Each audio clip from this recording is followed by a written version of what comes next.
Hello everyone. Ramese. We are so thankful for this evening who has given us, we are so thankful to God this evening who has given us the chance to share the word of God. Turashimira Imana mugoroba yaduhaye umwanya wo gusangira ijambo ryayo.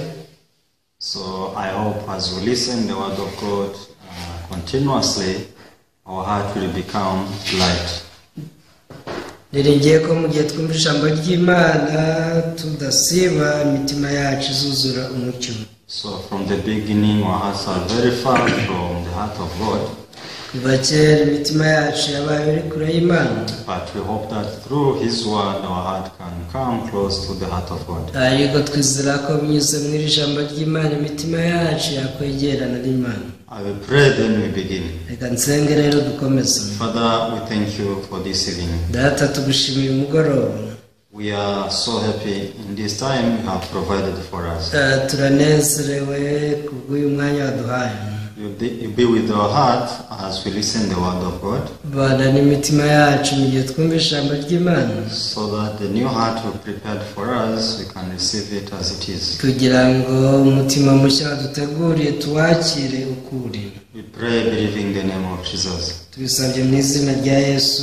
Amen. Amen. So this evening we will share from the book of Luke, chapter 18 from verse 10. Reka uyu mugoroba dusome Luka ibice 18. Yes, the book of Luke, chapter 18, verse 10. Luka ibice 18 dore ku murongo w'icumi. Two men went up on the temple to pray, one a Pharisee and other a tax collector. Abantu babiri bazamutse bajya mu rusengero gusenga, umwe yari umufarisayo undi ari umukoresha w'ikoro. The Pharisee stood and prayed thus with himself, God, I thank you that I am not like other men, extortioners, unjust, adulterers, or even this tax collector. Umufarisayo arahagarara asengera mu mutima we ati Mana, ndagushimiye yuko ntameze nk'abandi b'abanyazi n'abakiranirwa n'abasambanyi cyangwa ndetse n'umukoresha w'ikoro. I fast twice a week, I gave tithe of all that I possess. Mu minsi irindwi yose niriza ubusa kabiri nanga kimwe mu icumi mu byo nungutse byose. And a tax collector standing afar off would not so much as raise his eyes to heaven, but beat his breast, saying, God be merciful to me, a sinner. Naho umukoresha w'ikoro ahagarara kure ntiyahangara no kubura amaso ngo arebe mu ijuru, ahubwo yikubita mu gituza ati Mana mbabarira kuko ndi umunyabyaha. I tell you, this man went down to his house justified rather than the other, for everyone who exalts himself will be humbled, and he who humbles himself will be exalted. Ndababwira yuko umuntu yamanutse agiwe ari butsindishirijwe kuruta wa wundi, kuko uwishyira hejuru azacishwa bugufi, ariko uwicisha bugufi agashyirwa hejuru. So any single story in the Bible you may read, you will find yourself. Buri nkuru yose wasoma muri Bibiliya uzisangamo. Yes, God didn't write your name in the Bible. Nibyo kuko Imana ntigeze yandika amazina yawe muri Bibiliya. But as long as you know that the Bible was written for everyone. Ariko mu gihe cyose umenye ko Bibiliya yandikiwe buri muntu wese. So that's why whenever you read the Bible, you will discover yourself. Icyo gihe cyose usomye Bibiliya uzajya wisangamo. So if you cannot find yourself through the story of the Bible, ubaye utisanze mu nkuru usomye muri Bibiliya, so it means you were far of the heart of God who written the Bible for you. bivuze ko uri kure y'umutima w'Imana yo yandikishije iyi Bibiliya. So it means like this story in the book of Luke chapter 18 from verse 10. Nk'iyi nkuru yo muri Luka 18 umurongo w'icumi. So you need to discover whether you are a tax collector or this Pharisee. Ubu ukeneye kwitahuramo nimba uri mu mwanya w'umukoresha w'ikoro cyangwa w'umufarisayo. So if you realize that you are a Pharisee, uramutse utahuye kuri umufarisayo, so God is warning you to repent your heart. Imana biri kukuburira ngo wihane mu mutima wawe, so that you can move your heart in the position of the tax collector. ya mutima wawe uhindura inzira uve muri uyu mwanya w'umukoresha w'ikoro. Yes, if your heart stands in the position of the tax collector, ni mu mutima wawe kandi uhagaze mu mwanya w'umukoresha w'ikoro, so as the tax collector received the blessings of God, uko umukoresha w'ikoro yakira imigisha iva ku Mana, so likewise you receive the blessings of God. nawe rwose uzakira imigisha iva ku Mana. So there is a clear position where people can meet the heart of God. hari ahantu runaka Imana ihurira n'abantu, It is in the position of failure. aho nta hantu baba batsinzwe. So when people fail in their spiritual life 100%, iyo abantu bananiwe mu buzima bw'umwuka 100%, so it is obvious that God will justify them. ntibizwi neza ko Imana ariho ibasanga ikabatsindishiriza. So when we read many stories in the Bible, always we can see the comparison.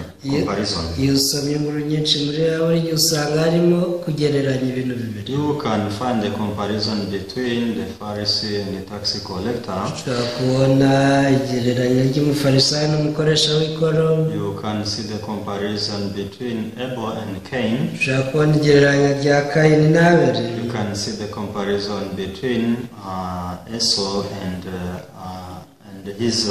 his brother Jacob.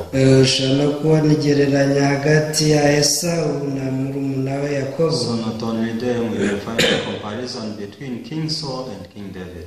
ushobora kubona igereranya ry'umwami Sawuli n'umwami Dawidi. So the reason why there are such stories in the Bible, rero gituma habamo inkuru nk'izi muri Bibiliya, it is because God wants us to know exactly what is the true spiritual life and wrong spiritual life. nuko Imana ishaka ko tumenya neza ubuzima bw'umwuka nyakuri n'ubuzima bw'umwuka butari bwo. So God is telling us who lived spiritual life between King Saul and King David. Imana iri kutubwira wabaye ubuzima bw'umwuka nyakuri hagati ya Sawuli na Dawidi. So when you discover this through their story, that is when you know where you are standing now. ibi rero iyo bitawe binyuze mu izi nkuru nicyo gihe umenya nawe aho uhagaze. So when you realize that you are wrong, uramutse utahuye ko wibeshye, from that moment repentance happens in your heart. icyo gihe kwihana kuba mu mutima wawe. So when you repent based on the Bible, mu gihe wanyoye bishingiye kuri Bibiliya kandi for sure you meet the true heart of God. ni ukuri uhura n'umutima w'Imana nyawo. So everyone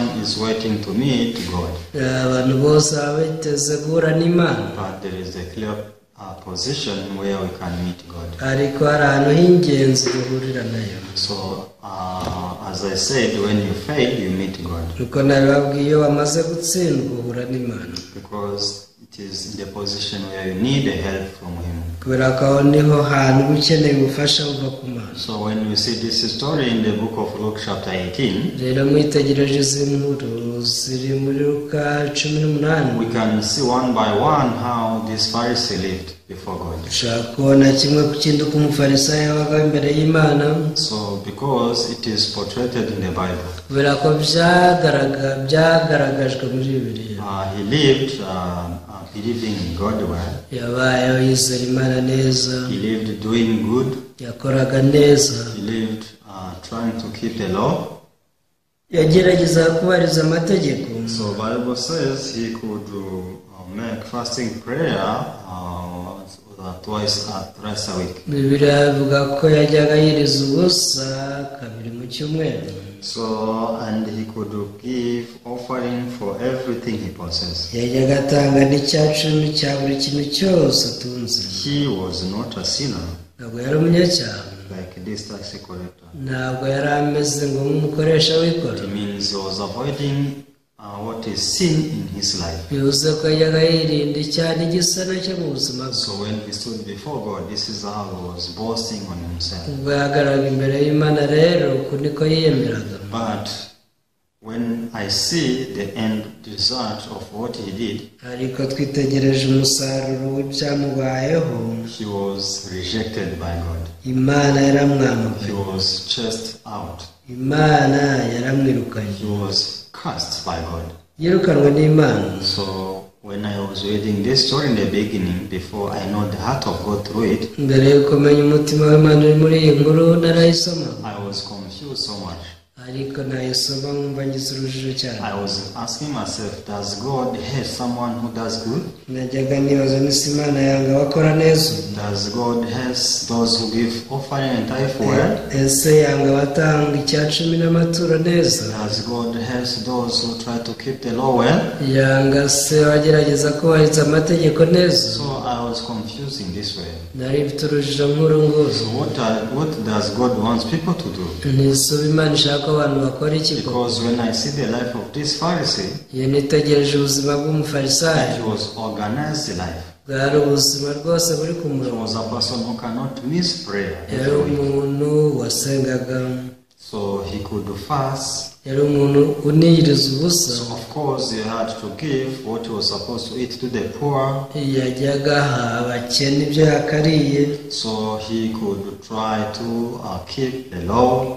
yajyaga agerageza kubahiriza amategeko. So he could hate something called sin in his life. yewe akanga icyitwa icyaha mu buzima bwe. So I was asking myself, nahoze nibaza nti, so if this man was rejected, nimba uyu yaranzwe, so what does God wants me to do? ni iki Imana kuko bishaka umuntu? Because even me, my heart was in that position. nanjye umutima wanjye ntaho wari uri. I was thinking that if I try to keep the law well, God will be happy with me. najya ntekereza ko ngerageje kubahiriza amategeko neza Imana yanyishimiye. As I avoid the sin in my life, God will be joyful with me. ngavuga nirinde ibibi Imana izanyishimira. I have to go in the prayer room where I have to do fasting. nigomba kujya mu cyumba cy'amasengesho nkiriza n'ubusa. So I have to help those who are in need. ngomba gufasha abakene. So this was the position of my heart. uyu niwo wari umwanya umutima wanjye wari urimo. But when I saw how this Pharisee was rejected,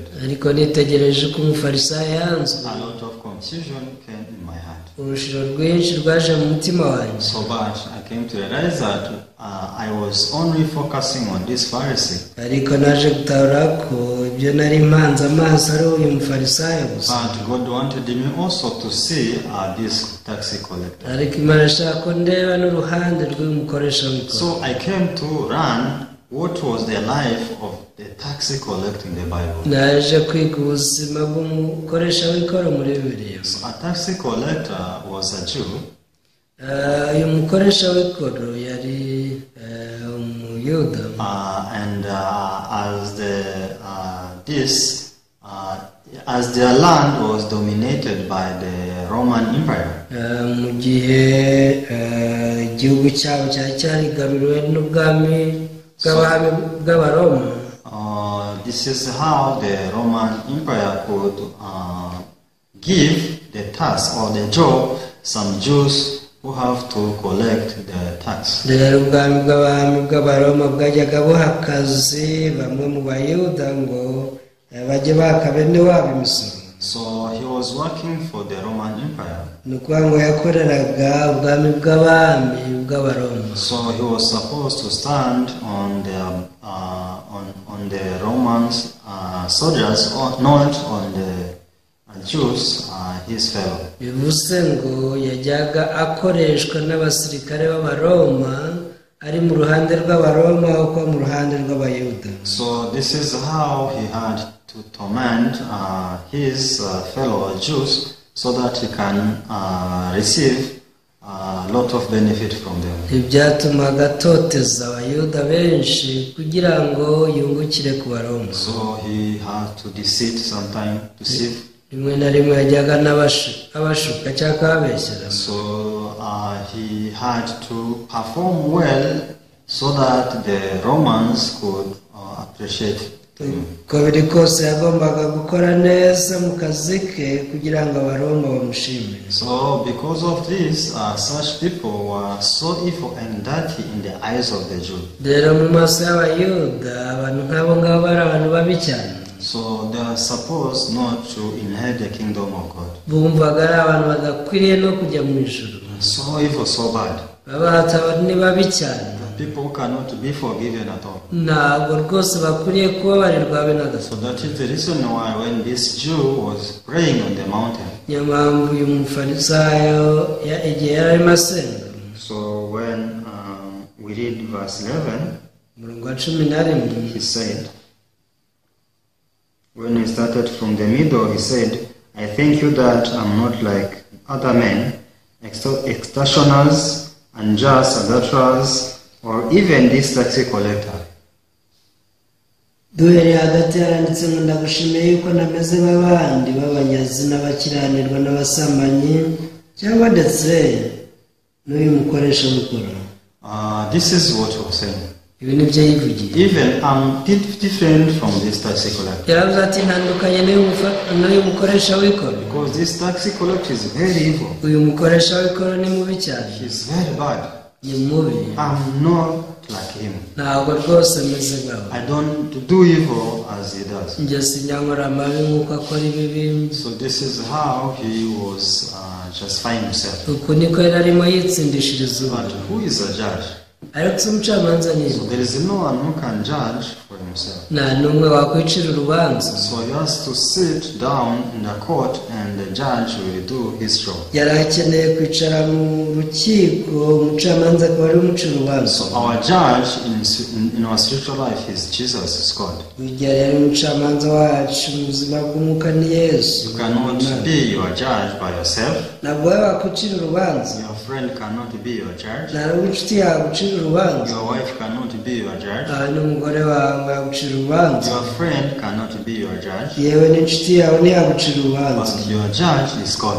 kubera ko umucamanza wawe ari Imana gusa. So if you want to do the true spiritual life, nimba ushaka kuba ubuzima bw'umwuka nyabwo, you need to search in the Bible what is the judgment of God towards you. ubigenzura muri biri umenye urubanza Imana ica. So we could see that even though this Pharisee was judging this tax collector to be evil, tubasha kubona ko nubwo uyu mufarisayo yaciraga urubanza uyu mukoresha w'ikoro ko ari mubi cyane. amazing thing, this tax collector was the one who was received. ikintu gitangaje ni uko uyu mukoresha w'ikoro ariwe waje kwakirwa. So how this tax collector was received? ese byashobotse bite? Was he received because he did evil things? ese koko yakiriwe kubera ibibi yakoze? So it means God wants those people who only do evil things? ese Imana yishimira abakora amabi gusa? So it means God does not like people who don't go to church? bivuze ko Imana idakunda abajya mu rusengero? So it means that God want to receive those who only harm people in the society? ese koko Imana izakira ba bandi bababaza abantu muri sosiyete? It is not so. That is not the heart of God. uwo ntabwo ari wo mutima w'Imana. So for God to admit this tax collector, ahubwo Imana icyatumye yemera umukoresha w'ikoro, so he was received according to the position of his heart. yakiriwe kubw'umutima kuko umutima we wari uhagaze ahantu Imana ishaka. After this Pharisee prayed before God, ubwo uyu mufarisayo yamaraga gusenga Imana, so also the tax collector came up. umukoresha w'ikoro nawe yaraje. Bible is saying, biravuga ngo so he didn't even dare to see in heaven. ntiyigeze anahangara kureba mu ijuru. Bible says the tax collector standing afar off would not so much arise his eyes to heaven, but beat his chest, saying, God, be merciful to me, a sinner. biravuga ngo nawe umukoresha w'ikoro ahagarara kure ntihangara no kubura amaso ngo arebe mu ijuru, ahubwo yikubita mu gituza ati Mana mbabarira ko ndi umunyabyaha. So one day I was meditating about this story. umunsi umwe nari ndiho ntekereza ku iyi nkuru. I was asking myself if there is nothing good this tax collector did in his life. nari ndiho nibaza nimba hari ikintu kibi uyu mukoresha w'ikoro yakoze. If there is nothing good this tax collector did in his life. nanone nibaza nimba nta kintu na kimwe cyiza uyu mukoresha w'ikoro yari yarakoze. But there is no one in this world who can be evil completely until he cannot do even something good, even small. mu by'ukuri nta muntu n'umwe mu isi waba mubi gusa wananirwe no gukora akantu kamwe keza. I'm saying this on the position of man, not on the position of God. Ibi ndi kubabwira nk'umuntu. So, because to God there is no one who does good. Kubera ko ku Mana ho nta n'umwe ukora icyiza koko. But in the society where we live, there are people who do good. Ariko mu muryango mugari aho tuba hari abantu bakora ibyiza. So according to our judgment, good people there are. Rero ducira urubanza nk'abantu hariho abantu beza. But if God judges us, there is no one who is good. Ariko Imana yari yiducira urubanza ibona nta n'umwe mwiza. But I'm sure that according to the judgment of man, this tax collector did something good.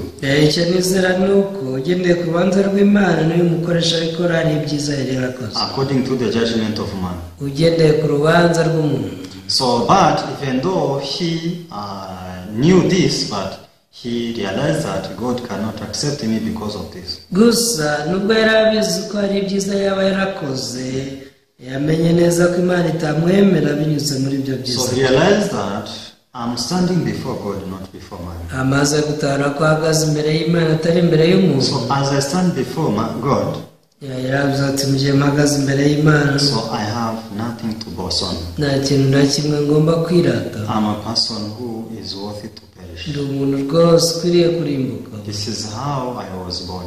Uku ni nako navutse. I was born with evil in my heart. Navukanye ikibi mu mutima wanjye. So that is the reason why the hellfire is waiting.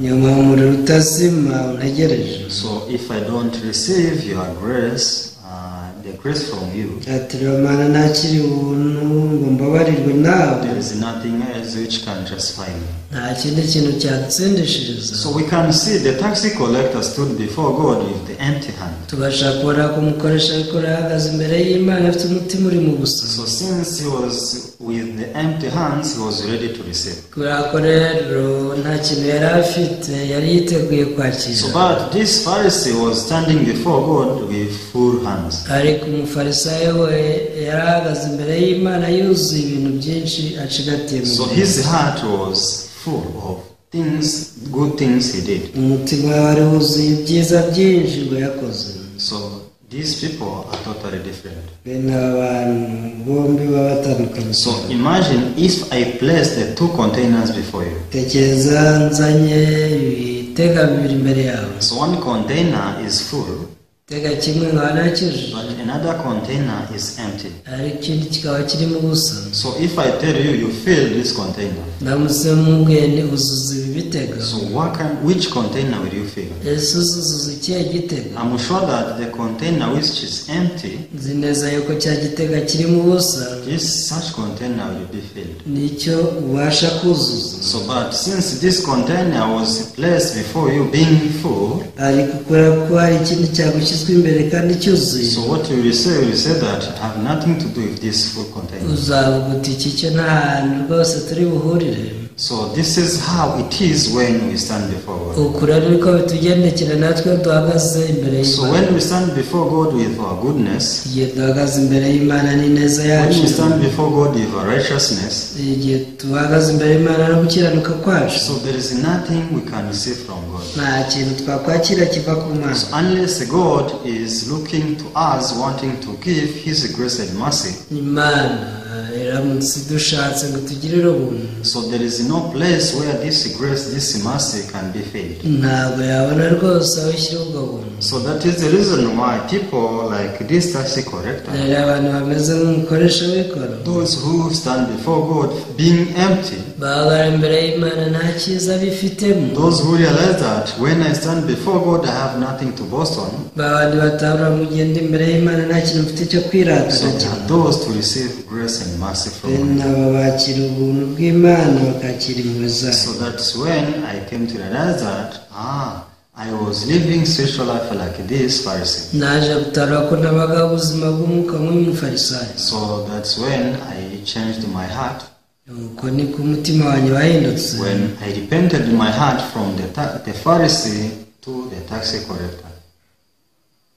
ubwo nihanaga nahinduye umutima wanjye uva kuba umufarisayo umukoresha w'ikoro. When I placed my heart in the position of this tax collector, umutima wanjye ubwo wageraga mu mwanya w'umukoresha w'ikoro, I was able to receive the much blessings from God automatically. nakiriye imigisha myinshi y'Imana byikoze. So the righteousness of God was able to be filled in my heart. gukiranuka kw'Imana kwaje mu mutima wanjye. The holiness of God was able to come to me. kwera kw'Imana kwaransanze. So this is how God organized these things to be. uko niko Imana yateguye ibi bintu. So you can understand, if you read the Bible, why this Pharisee was rejected. ubu rero ushobora kumva neza impamvu umufarisayo yanzwe umukoresha w'ikoro akakira. When you read the book of Matthew chapter 23 verse 25, musomye Matayo 23:25, you can clearly understand the life of Pharisee in the eyes of God. wakumva neza ubuzima bw'umufarisayo imbere y'Imana. So Bible says, woe to you, scribes and the Pharisees, hypocrites, for you cleanse the outside of the cup and the dish, but inside they are full of extortion and self-indulgence. haranditse mu mwebwe banditse n'abafarisayo mwangerye mu muzabona ishyano kuko mwoza inyuma y'igikombe n'imbehe, ariko imbere yaho huzuye ubwambuzi bwanyu no kutirinda. So yes, you can understand why this Pharisee was not received. ubu rero ushobora kumva neza icyatumye umufarisayo atakira. So the spiritual life of the Pharisee was hypocrite in the eyes of God. ubuzima bw'umwuka bw'umufarisayo bwari uburyarya gusa. So they could just cleanse outside. bajyaga boza inyuma. So means they could look righteous outside, bivuze ngo inyuma basaga n'abakiranutsi, but in their hearts ariko mu mitima yabo they are full of evil heart. babaga buzuye umutima They mubi, are full of sins. baba buzuye ibyaha, They are full of condemnation. buzuye gukiranira no kwiciraho iteka, But they want to appear good in the eyes of God. ariko bashaka kugaragara neza imbere y'Imana. Why? But from where God judges us. ariko se Imana iduca urubanza ishingiye ku ki? So He doesn't focus on the way we look like, ntabwo ijya yita ku buryo dusa, but God focuses on the heart. ahubwo Imana yita ku mutima. So when God looks at our heart, iyo Imana irebye imitima yacu, He can see whether we need His grace or not. imenya niba dukeneye ubuntu bwayo cyangwa tutabukeneye. So since the Pharisee tried to boast on himself, kubera ko umufarisayo yageragezaga kwiyemera, it was like saying, I don't need your grace. ibi byasaga naho gato nta buntu ngewe nkeneye. So the reason now I don't need your grace, igituma rero nta buntu yari akeneye, it's because with all requirements to be received by God by myself. ni uko yabaga afite ibintu byose bikenewe ngo yakirwe n'Imana, ari bo babyigejeje. This is how he was deceived by the devil. uku niko yari yarashutswe na Satani. The devil told him, you just go before God like this, you will be received. umubi yari yaramubwiye ati genda gutyo uzakirwa n'Imana. And such spiritual life does not exist to God. ariko ubuzima nk'ubwo ntibubaho imbere y'Imana. So those to be received by God, they are those who became unable to keep the law, unable to be righteous. abakirwa n'Imana n'abananiwe kuba bakiranutse, bananiwe kubyikorera, Those who failed before God. abatsinzwe imbere y'Imana. You see, this tax collector failed to be righteous by himself. uyu mukoresha w'ikoro yari yananiwe kuba umukiranutsi kubwe, So, but when he stood before God, ariko ubwo yahagararaga imbere y'Imana and he confessed his heart before God, yaje kwatura umutima we imbere y'Imana. what I am, an only sinner, that is sinner. abatsinda umunyabyaha mubi gusa uhinda. He didn't say one by one what he did in his life. ntabwo yavuze byose kimwe ku kindi ngo ibyo yagiye akora, But since his heart was evil to God, ku mutima we wari mubi mu maso y'Imana, so he was all evil. yari mubi gusa, So there is nothing with him. nta cyiza na kimwe yari yifitemo. So means he clearly understood his truth. bivuze ko yari yaratawe ishusho y'ukuri neza. So viewers, all of us, we are like this tax collector. mwese abakurikiye mumenye ngo tumeze nk'umukoresha w'ikoro. But many people, they are deceived to think that they are like this Pharisee. ariko abantu benshi bibwira ko agomba kuba nk'umufarisayo. So all of us, we fail in our own ways. Twese twatsinzwe mu nzira zacu zose, As this tax collector failed. nk'uko umukoresha w'ikoro yari yaratsinzwe. But the problem, many people, they are unable to discover that. Hari ikibazo abantu benshi bananiwe gutahura ibyo. So once you discover this, uramutse ubitahura, as the tax collector received much grace, much blessings, nk'uko umukoresha w'ikoro yakiriye imigisha myinshi, so likewise you receive all blessings from God. natwe tuzakira imigisha yose iva ku Mana. So once you read the book of Titus, iyo usomye igitabo cya Tito, chapter 3 verse 5, Tito ibice 3:5,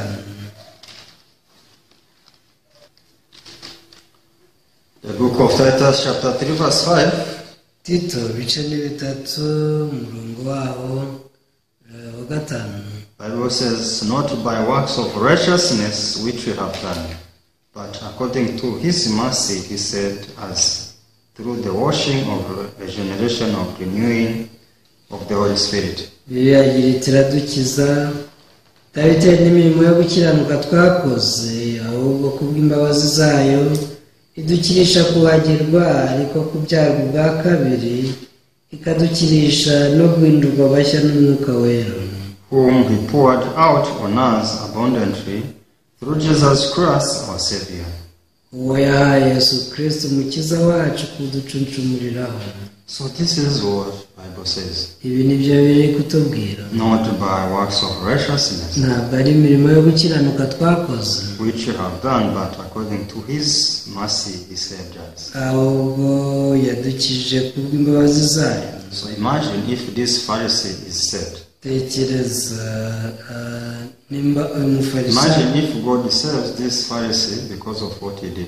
tekereza Imana ikijije umufarisayo kubera ibyo yakoze. So where is the role of Jesus? Yesu yaba akimaze iki?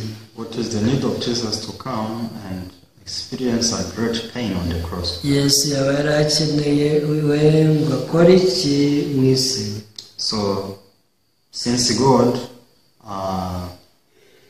so planned us to be saved by his grace and mercy, kubera ko Imana yateguye ko dukizwa n'impuhwe zayo gusa, so our works should be omitted. imirimo yacu igomba kujugunywa. So only the righteousness of God, only the grace of God should remain. Ubuntu bw'Imana ndetse n'impuhwe zayo nibyo bigomba kugumaho, byacu byaburijwe. I hope all of us, we believe that we are not saved by our good works, but we are saved by the grace of God. Niringiye ko twese twakwizera ko twakijijwe n'ubuntu atari imirimo yo gukiranuka twakoze. Remember that not by works of righteousness which you have done, mwibuke rwose ko bitatewe n'imirimo myiza yo gukiranuka mukora, but according to his mercy we are saved ahubwo kubw'impuhwe zayo Imana yaradukijije through Jesus. binyuze muri Yesu. I hope we believe this. Niringiye ko twakwizera. Thank you. Murakoze, Pray. dusenge. Thank you, Lord, for this time. Turagushimiye Mwami akanyu. Thank you because you have shown us that we are not saved by our good works, Tugushimiye ko waduhishuriye ko tudakizwa n'imirimo yo gukiranuka yacu, but we are saved by your grace and mercy. ahubwo dukizwa n'ubuntu bwawe n'impuhwe zawe. So through Jesus Christ we can come to you, Lord. Rero dushaka kuza imbere yawe binyuze muri Yesu Kristo. So you give us the new eyes not to look on ourselves but to look upon Jesus. Duha amaso mashya yo kutireba ahubwo turebe kuri Yesu. So we thank you. Turagushimye. We pray everything in the name of Jesus. Byose tubisanze mu izina rya Yesu. Amen. Amen. Thank you so much. See you next time. Murakoze cyane nawe utaha.